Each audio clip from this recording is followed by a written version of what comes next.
కస్త్వం కోహం కుతాయాతః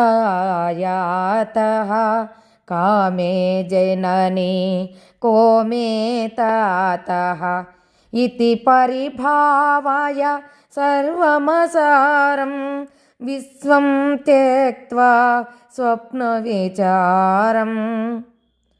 అయ్యా, మొట్టమొదట నీవెవరో తెలుసుకో.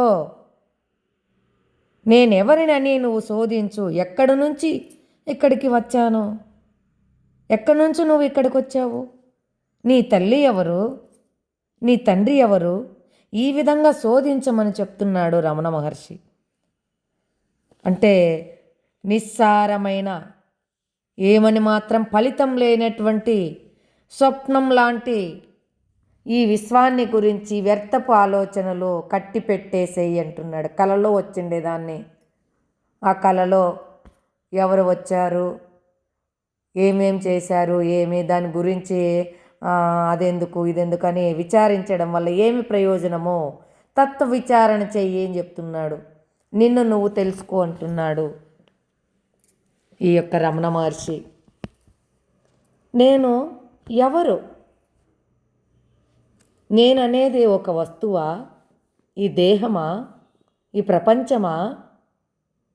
ఈ పదార్థమా? ఎవరో తెలుసుకో, తత్వ విచారము మొదలుపెట్టు అని అంటున్నాడు. మొట్టమొదటిసారిగా మానవుడు ఏం చేస్తున్నాడంటే, మొట్టమొదట తన చుట్టూ ఉన్న తనను గురించి మాత్రం పరిశోధన చేయడం మానేసి తన చుట్టూ ఉన్న సకల వస్తు విషయాల గురించి శాఖోపశాఖలుగా క్షుణ్ణంగా సంవత్సరాల కొద్దీ ఆ చెట్టు ఎన్ని రోజులకు మొలకెత్తుతుంది, ఎన్ని కాయలు కాస్తుంది, ఏ విధంగా పంట పెట్టాలి, ఆ సైన్స్ గురించి, సోషల్ గురించి, కంప్యూటర్ల గురించి, మొబైల్స్ గురించి, ఇలా ఎన్నో వస్తు పరికరాల గురించి, ఇంటి గురించి, సిమెంట్ గురించి, కట్టడం గురించి, ఇట్లా ఎన్నో అధ్యయనం చేస్తున్నాం. అనేక గ్రంథాలన్నీ చదువుతూ ఉన్నాం, వ్రాస్తూ ఉన్నాం. ప్రపంచ జ్ఞానం పెంచుకుంటున్నాం, ప్రపంచం గురించి తెలుసుకుంటున్నావు, కరెక్టే. కానీ నీ గురించి మర్చిపోతున్నావు. ఇవన్నీ మాయమయ్యేటువంటివి. నువ్వెవరో తెలుసుకో. ఎక్కడి నుంచి అసలైనటువంటి దాన్ని ఎన్ని చేసినా అవన్నీ ఇక్కడే ఉండేటివే. కాబట్టి తన చుట్టూ ఉన్న వ్యక్తులకు, విషయాలకు, వస్తువులకు మధ్య ఉన్న సంబంధం ఏమిటి, ఎట్టిదో అని ఈ విధమైన విచారణ చెయ్యండి అని చెప్తా ఉన్నాడు. ఆ వస్తువుకు మనకు సంబంధం ఏమిటి, మన చుట్టూ ఉన్న వాళ్ళ గురించి. అది ఎందుకు? ఒక మొబైల్ ఉంది, ఎందుకు?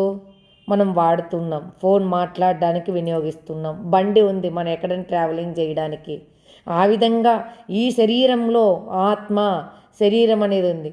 ఈ ఆత్మ శరీరాన్ని ఎందుకు తీసుకుంది ఇక్కడ అంటే, ఈ భూమి మీద నడయాడడానికి ఒక శరీరం కావాలి కాబట్టి తీసుకుందనేటువంటి విషయంగా ఏముందో, ఆత్మ ఏ పని చేయడానికి భూలోకానికి వచ్చిందో ఆ పని మర్చిపోయి నేను ఈ ప్రపంచంలో, మాయ ప్రపంచంలో పడిపోయి వీటిని వెంపర్లాడుతూ ఉన్నానని తెలుసుకోమంటున్నాడు. విశ్వం అంటే మనకు కనిపించేది, కనిపించినటువంటిది అయినటువంటి ఆ యొక్క ప్రపంచాన్ని, అంతర్ప్రపంచాన్ని చూడమని చెప్తున్నాడు. పంచభూతాత్మకమైన ప్రపంచమే అంటే సృష్టిలో ఉన్న ప్రపంచాన్ని కాదు, ఇక్కడ నీ ప్రపంచంలో ఉన్న ప్రపంచాన్ని కూడా శోధించమంటున్నాడు. సమస్త అనుభవ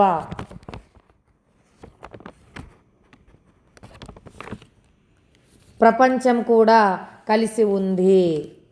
ఈ విశ్వం క్షణానికి మారిపోతూ ఉంటుంది, పుడుతూ గిట్టుతూ ఉంటుంది, నశిస్తూ ఉంటుంది. అస్థిరమైనటువంటిది ఈ యొక్క ప్రపంచం, స్థిరమైనటువంటిది కాదు, అశాశ్వతమైనది, శాశ్వతం లేనటువంటిది. కాబట్టి కనుక స్వప్నతుల్యమైనటువంటి ఈ యొక్క విశ్వాన్ని గురించి ఆలోచించడమో, దీని గురించి వదిలిపెట్టి ఆత్మను గూర్చి యోచించు.